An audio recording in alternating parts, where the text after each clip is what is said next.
তো বন্ধুরা, আজকে আমরা ঢুকে পড়ব সেই মুভিতে যেটা অনেকের শৈশবের সুপারহিরো প্রেমকে একেবারে জাগিয়ে তুলেছিল, স্পাইডারম্যান 2।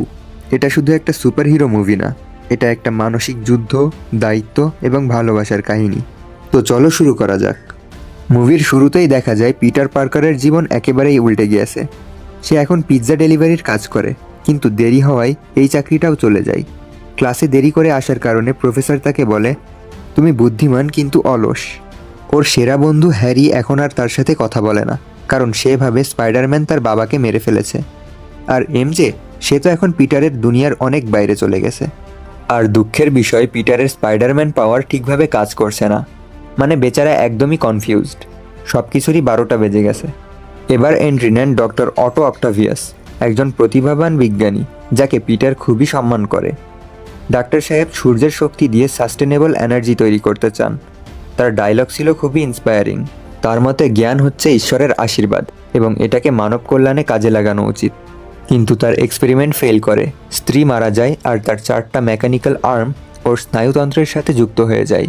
ধীরে ধীরে সেই এআই চালিত হাতগুলো ওর মস্তিষ্ক দখল করে ফেলে আর সে হয়ে ওঠে ডক্টর অক্টোপাস।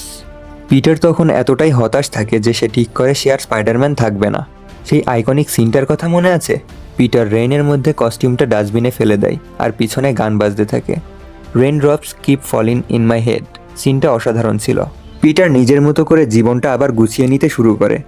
এমজে আবার সামনে আসে, কিন্তু সে এখন অন্যজনের সাথে এঙ্গেজড। পিটারের মন ভেঙে যায়। আর একটা দারুণ ডায়লগ ছিল, আই এম স্পাইডারম্যান নো মর, অর্থাৎ আমি আর স্পাইডারম্যান নই। ওদিকে ডক্টর অক্টোপাস নতুন করে এক্সপেরিমেন্ট চালানোর প্ল্যান করে। এজন্য তার প্রচুর টাকা দরকার। সে একেবারে একটা ব্যাংকে হামলা চালায়।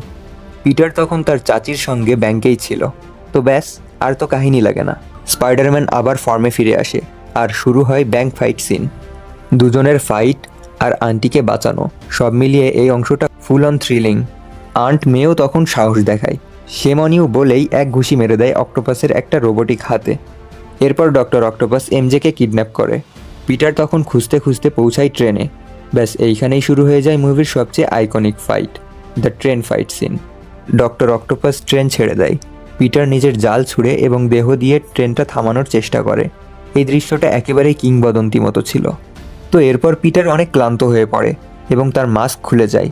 আশেপাশের যাত্রীরা দেখে, কিন্তু তাকে কিছু বলে না। বরং তাদের মধ্যে একজন বলে, he is just a kid, no older than my son, অর্থাৎ এ তো একটা বাচ্চা, আমার নিজের বাচ্চার বয়সেই। সিন চেঞ্জ হয় এবং তারপর দেখা যায় ডক্টর অক্টোপাস পিটারকে নিয়ে যায় তার এক্সপেরিমেন্টের কাছে। পিটার তখন নিজের পরিচয় ফাঁস করে এমজের কাছে এবং বলে, আই এম স্পাইডারম্যান। পিটার অক্টাভিয়াসকে বোঝায়, তুমি একজন ভালো মানুষ ছিলে।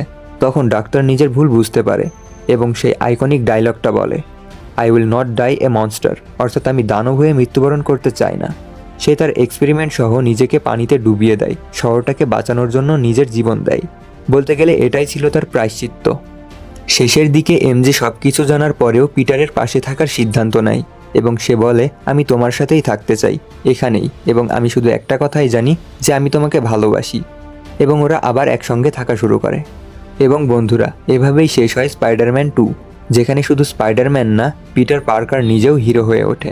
সিনেমাটা আমাদের শেখায়, with great power comes great responsibilities, অর্থাৎ বড় শক্তির সাথে বড় দায়িত্ব আসে। ভিডিওটা ভালো লাগলে একটা লাইক করে দাও আর কমেন্টে লিখো এই মুভির কোন সিনটা তোমার সবচেয়ে প্রিয়। আর সাবস্ক্রাইব করে রাখো আমাদের চ্যানেলটি, যাতে পরবর্তী ভিডিও আসলে সবার আগে দেখতে পারো।